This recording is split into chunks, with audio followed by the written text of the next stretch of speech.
Hindi naman napigilan ng live-in partner ni Iggy na si Grace Ibuna na maging emosyonal sa kanilang pagbabalik bansa kagabi. Narito ang report ni Ivan Mayrina. Ang kinakasama ni Congressman Iggy Arroyo na si Grace Ibuna nag-uwi ng labi mula sa London.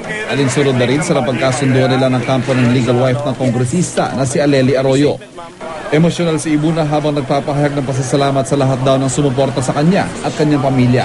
Naluha pa siya nang tanungin tungkol sa mga alaala ng yumaong kongresista. He was the kindest man.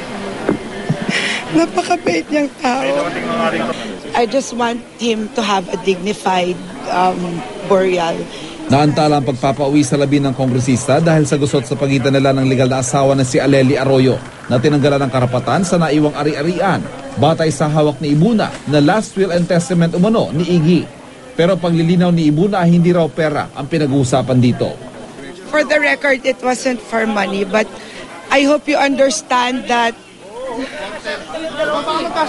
this is not the proper forum for me to discuss anything about that.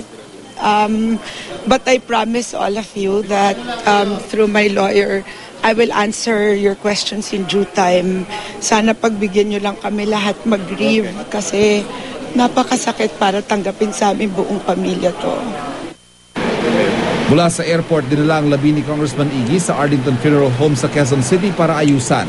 Marami-rami ang pagbuburulan sa kanyang labi. Una sa kanyang ancestral home sa labi sa Quezon City kung saan mananatili ito ng 2 araw. Sa Sabado, March 3, ililipat naman ang burol sa bahay ni Aleli at Iggy sa labi sa rin. Sa Lunes, March 5, dadalhin din ang labi ng kongresista sa Kamara. Matapos ito, ililipad ang labi sa kanyang distrito sa Bacolod City. March 9 ang libing sa Manila North Cemetery. Para sa unang balita, Ivan Mayrina reporting.